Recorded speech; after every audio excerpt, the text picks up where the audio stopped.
para sa panalo na to. Tuloy pa rin ang istorya ng Omega, isang win na lang at buhay pa rin ang pangarap ng Barangay at TNC. And for Blacklist International, Pinabababa niya na lang muna. Predatonas welcome. Magkakagulatan dito sa ating XP lane. First blood mapupunta sa No, nakakuha din ng mga assists. So, oh! it's gotta be good. another Detonas welcome sa may bandang gitna. Yue ang kanilang kukuha. Plato doon, pero ito masarap din, kumain na naman si Andorio. Si Andorio pala nagkakamay. Hindi niya na kailangan ng plato pero makakatakas pa rin si Yue doon. Mababaliktad siya. Chaco!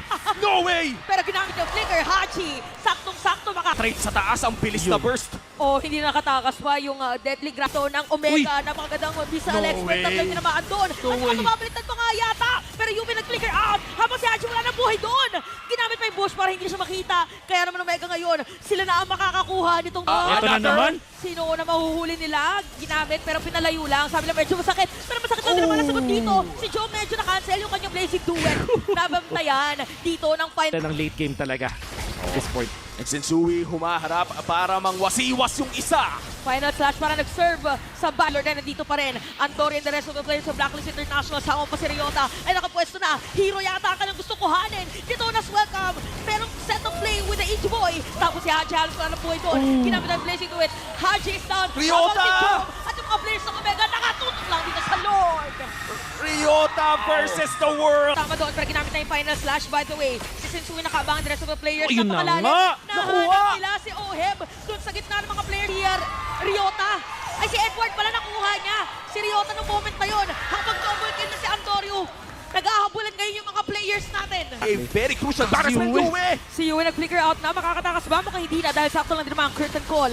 Habang dito sa may bandang likod, nakaredy lang din naman. Ginamit ang Detonas welcome. Sino mga ngat-ngat nila? Meron Si pa Oheb. naka para sa kanila. Habang si Oheb ang target. Choom! Boom! From the back. Talagang hinanap yung kanyang lane. Sensui patay na rin. Double kill para kay Ryota. Nako, tatlo na wala hindi. Apat sa barangay. Si Edward nakadepensa at nakakuha ng isa. Si Joe ang kanyang nakuha. Pero 10 seconds para kay Yume. Endable ba? Endable ba?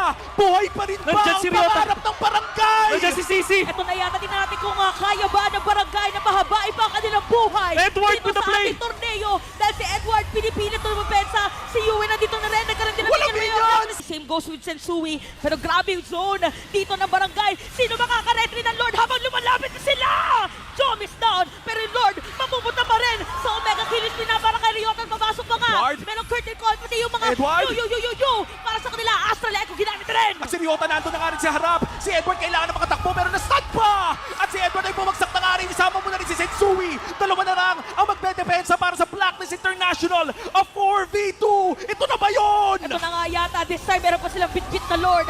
Kapit-kapit sa kanilang pangarap, itutuloy pa rin ang pangarap na tumuloy para sa playoffs dahil Smart Omega wins the series!